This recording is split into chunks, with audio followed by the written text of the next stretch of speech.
Hey, dude. Just checking in. Kind of a weird thing happened.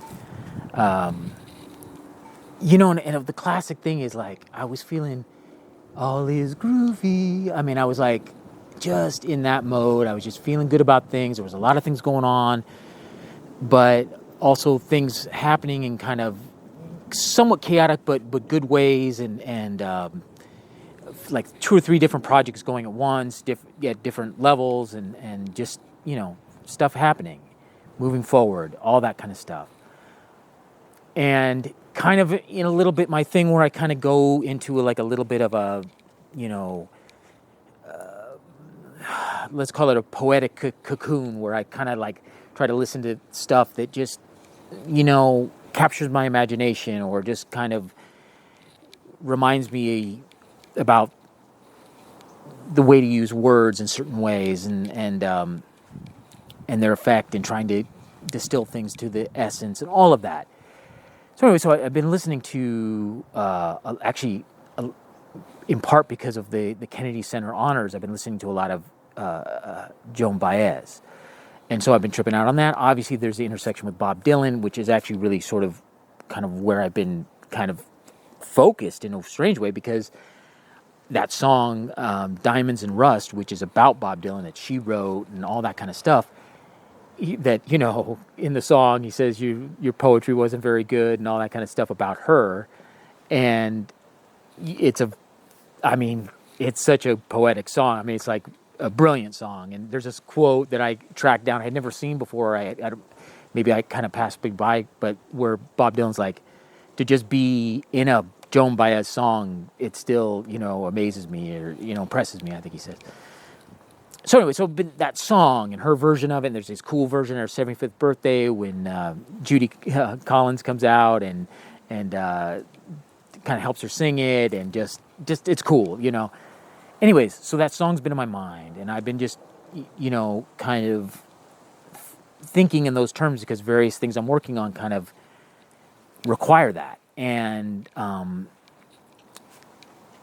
been actually, beyond that, I've been listening to a lot of podcasts, a lot of stuff on like sort of conspiracy stuff, JFK stuff. There was some intersections with the family history podcast that kind of connect with some of those kinds of conspiracy theory kind of style stuff. You know what I mean? Because it's kind of a true crime style. So I've been listening to kind of some of that stuff. Guy has a thing on JFK that's really good. God, why can't I think of the name off the top of my head? But anyways, I'll definitely put it for the podcast thing. But anyways, I've told you about it on a text. But that one, and then there's I told you about the crackpot guys and what have you. But a buddy of ours that we know was like, he said something to Marisol the other day. He's like, hey, you guys tripped out on the Lost Hills podcast? Because it's freaking awesome. And you need to trip out, right? And so, she told me, and, this guy is a hip dude. And for whatever reason, it hadn't really been on my radar. And I freaking pretty much binged it. I mean, I just, I was like catching a couple episodes a day, kind of really flying through it. And, listening to it while I'm on these walks, and I take these walks like kind of in the neighborhood, and I go along this flood channel and blah, blah, and, I kind of have a little route. And if I go up and down the flood channel, I can get a mile out of that. So whatever mileage I feel like I need to do, I'll do it's a kind of like a lap, so to speak. And so, just do that, and then I go into the neighborhood, and I do this walk, and I'm walking and listening and blah, blah, and enjoying it and really tripping out, and I can relate to it. It's Los Angeles, it's, the sheriffs, it's, LA County, it's unincorporated LA County, it's all of it, And the other thing I like about it is, and here's a byproduct of it, it's like the woman that is the reporter, host, kind of main person of the thing, she's very much a part of it, but she's not constantly saying her own name or promoting herself in any kind of weird way. I can't even think of her name right now. But anyways, I'll get to that in a minute. But But, she's very low-key with the promoting, the thing. It's just like the content, right? And it's great. I loved it. And I actually listened to the whole thing. And then I guess they're going to come back with a second season. So anyway, so this, for the last week or so, has been on my walks. When I take these walks, I'm listening to the show, I'm walking along this flood channel, blah, blah. At the same time, like, I'm in a mode of like, all is groovy and blah, blah. So this other thing happened where freaking, the news broke that Bruce Springsteen was going to be like bringing his one-man show back to Broadway, and I totally made sense. When I heard that news, I was like, of course, because it's so freaking light on its feet. Everybody's trying to figure out how we're working this thing out. We got a sense of what, Bruce is going to do in a theater. I don't know if they're in the same theater. I would imagine they are, but it doesn't matter. He doesn't need a lot of props or anything. It's just him, a couple guitars, his wife sits in here and there, blah, blah. It's pretty ready to go. You know what I mean? And so anyways, I read this thing in Variety or whatever, and it was like Bruce talking about it, like, yeah, I haven't even started rehearsing yet, and, it's just like I kind of like to keep it spontaneous. I may change things around, I may not, but he likes to be in the moment because that's the kind of performer he is. He's Bruce Springsteen, you know what I mean? And so, anyways, I was just thinking about how, like, they call on Bruce, right? You know what I mean? To like, hey, Bruce, help us kick this thing off. You know what I mean? We need you, Bruce.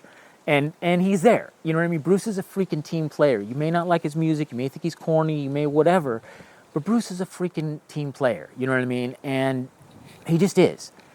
And I'm sure he's selfish in ways, and he's done stupid things and hurt people and all of it. But in general, he's a team player. And I don't know, I was feeling good about Bruce Springsteen. You know what I mean? I'm like, there's the Bob Dylan connection, and they, in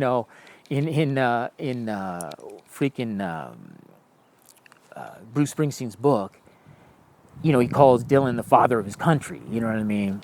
And I had this whole dust up with this Dodger Talk guy who discounted Dylan but said he's the greatest Bruce Springsteen fan. And I was like, dude, you cannot be a Bruce Springsteen fan full on without understanding at least Dylan. Anyways, that's an argument for another day.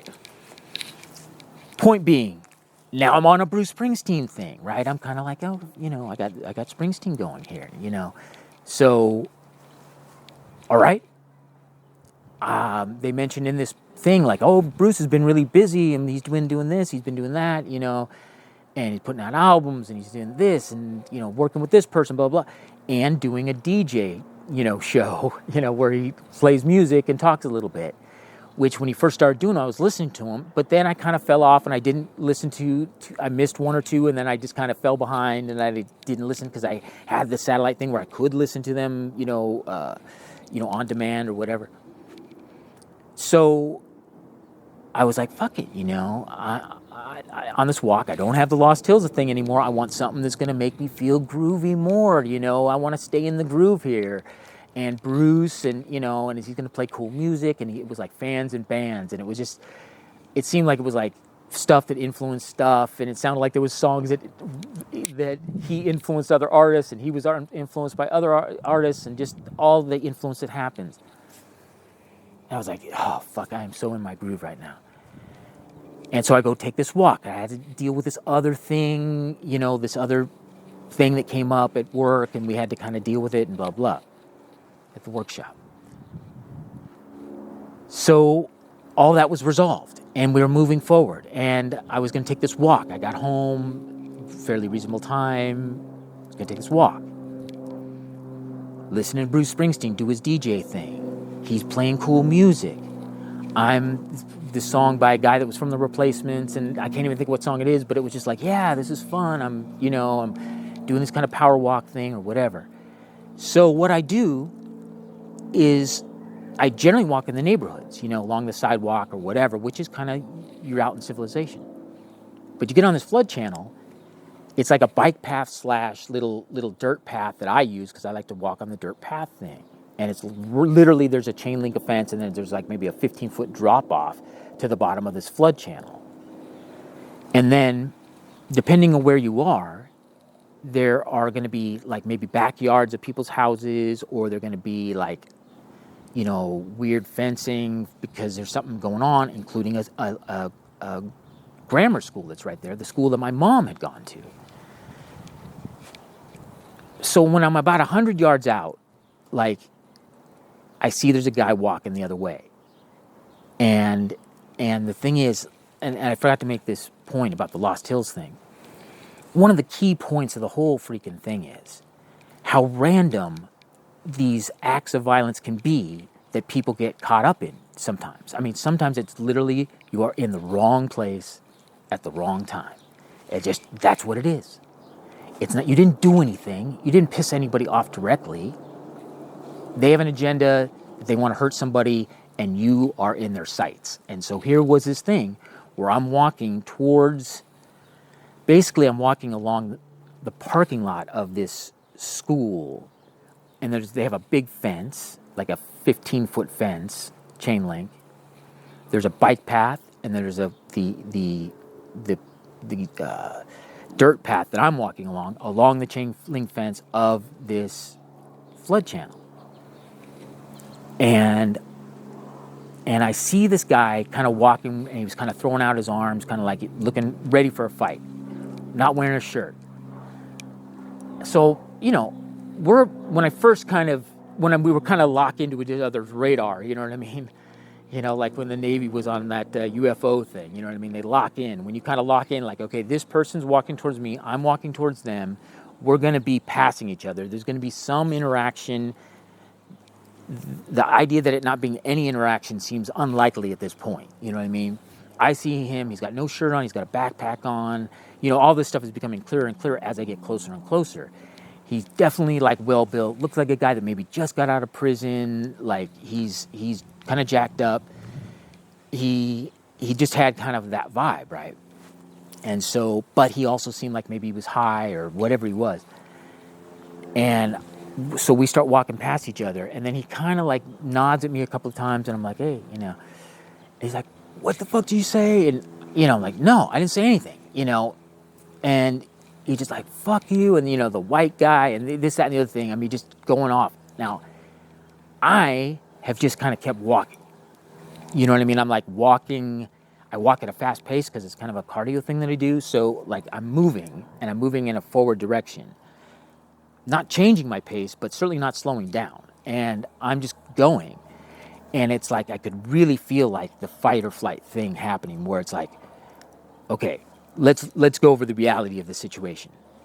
I'm flood channeled in. I'm chain link channeled in. You know what I mean? And because there's not really anywhere to go. Like, it's like, there's a huge fence. What am I going to climb the freaking fence? The other fence is going down in the flood channel. As I had got some distance from him, like literally, like I had the fight or flight thing, and I'm thinking, you know what? And it's so funny because I had just been just before I got there, I'd had to cross a crosswalk, and somebody let me, cross, and I kind of ran. And I'm just like, oh, cool, feels good to run again. And I was just like kind of feeling that thing again. And so I'm going, and I'm thinking, fuck, I could just book it, and he could never catch me. You know what I mean? And I was like, no, that's like the bear, don't run from the freaking bear here. You know what I mean? Just like keep going and just keep whatever. And it was so funny. It was like, here again, Bruce being on my freaking team, right? I was listening to the headphones. I didn't want to change the thing listening to my headphones. I didn't want to do any kind of false moves or whatever. And so, but the show just shut off. And so then I could kind of hear a little bit more, because I was kind of like, fuck, I got to listen for some freaking footsteps here if this guy kind of runs up on me, because I don't want to be looking back. I'm just kind of moving forward. Don't look back. You know what I mean? Anyways, dude, I really had not been in that kind of situation where it was that freaking dicey, because I was pinned in. You know what I mean? It was like there was a point where and I'm surprised he kind of didn't take that angle. And also the other thing is, he was bigger than me for sure, but I'm also standing in like the dirt part lower the thing. So he was even more kind of towering over me in a way. And so, I mean, we never got that close. I would say the closest we got was maybe about 10 feet or whatever, because you're not totally locked in. But the truth of the matter is, there's a point there where unless I were to just book it, which was something I was considering, but not during the first part. I was just trying to keep moving forward. It was not until like I had gotten to that point where I realized, okay, you could, with this much of a head start, definitely outrun this guy. You know what I mean? No matter what shape he's in, I got enough in me still that I could at least get to civilization. You know what I mean? And run out in the middle of the street and like, fuck, I got a crazy guy with, coming after me or whatever. Whew, man, that can kill your buzz, dude. Come on. Anyways, dude, I hope that wasn't a buzzkill to you. It was so classic too. Like, we had to deal with this thing at work, and it was like we were trying to squeeze everything in right before Marisol was getting this massage thing, was going to chill her out and blah, blah, blah, and help her with some stuff. And so she said, "Oh, I'll check in with you after, blah, blah." And sure enough, I had just gotten back from the freaking thing, and she called, and she's like, "Oh, I feel so good, blah, blah." And then, I kind of like, oh, fuck. Anyways, dude, I don't know. I don't know what the fuck, man. Sometimes it's just being in the wrong place at the wrong time. It's these weird random things, you know what I mean? And just, but okay, the last thing I was going to say is so at the very end, the last episode, I think like the 8th episode of the Lost Hills thing, they finally did the whole credits of the crew, right? And one of the guys was this guy, Ben Adair, who I don't really know. We're kind of friends on social media and stuff, but we've interacted. We definitely, corresponded and this, that, and the other thing, because he kind of picked up the slack on the LA Podcaster thing when it was kind of just floating out there, and he was just kind of like, hey, let's get together in LA, blah, blah. And he was more tied in with the NPR, PRX, independent audio crowd that was a more kind of serious, like, hey, we're going to have a real studio kind of vibe. And, but anyway, so I was like, fuck, that was awesome, and just knowing that he was involved with that, and I knew that he was doing his own studio thing, and I don't know, it was like such a cool surprise. It was like a little bonus thing at the very end, so the bonus thing for me was that I was able to go, and it was like classic, it's kind of like I turned this corner, and I was like, I didn't want to look back, but I was like, at a certain point, I wanted to kind of just get a sense, is this guy even still walking after me? And it wasn't until I was about to block down this other thing that I kind of got a sense of like, no, he wasn't right there, but anyways, dude.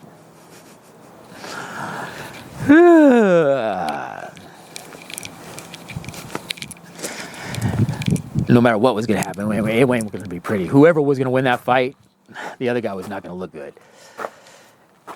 I wasn't betting on me either. Anyways, dude, hope you're well. Let's try to think better thoughts. I must not think bad thoughts. I must not think bad thoughts.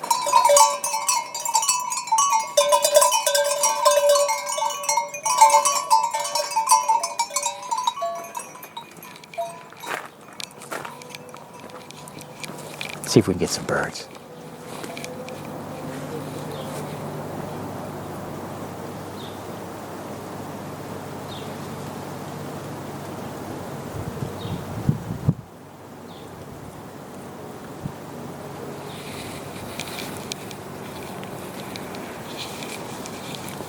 Call me. All right, man. Bye.